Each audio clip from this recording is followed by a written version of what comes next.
bakanavuga ati hari ikindi ushaka umuntu pushed her.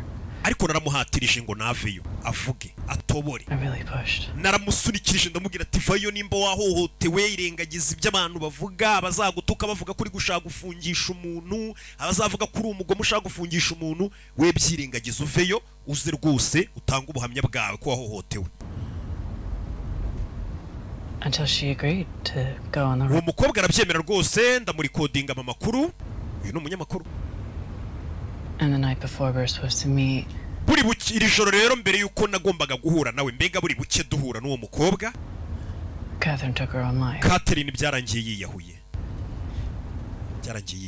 Pushed her too hard. ninjye rero wari waramusabye ngo ave yatanga ubuhamya ko yahohotewe All I could see was the story.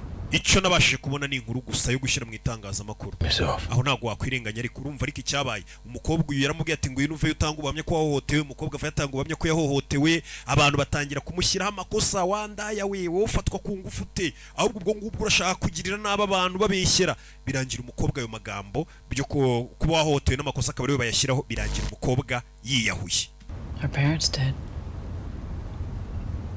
They sued the Globe for wrongful death and I lost my job. ati ababyeyi be rero bahise baza kurega igitangazamakuru cyacu baravuga ngo iki gitangazamakuru umunyamakuru ugikoraho niwe waje koshya umwana wacu ngo ajye kuvuga ngo yarahohotewe bituma umwana wacu abantu bamuseka bituma umwana wacu aniyahura nuko banyirukanye mu kazi Globe banyirukanye ngo njya gushuka abana babuze umukobwa wabo You're a good person, ariko uri umuntu mwiza Rachel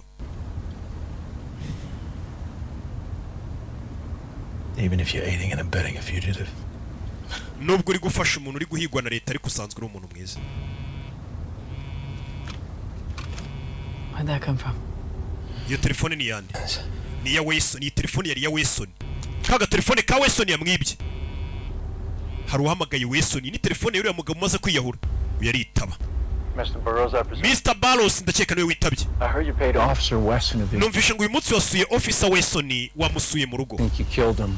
abapolisi barakeka ko wamwishe Dispute your capture along nicely.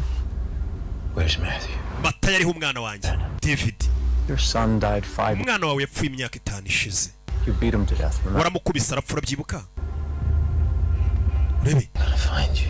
ndaza kuguhiga nkubone Even if you did, niyo wambona wouldn't matter. ntacyo byatanga Like they think it would shows how naive you are. ahubwo ibyo biragaragaza uburyo ki uri akagora iki cyangwa se uri akazanga Understand what you are up against. ibi biranagaragaza ko utarasobanukirwa abantu hanganye nabo muri kano kanya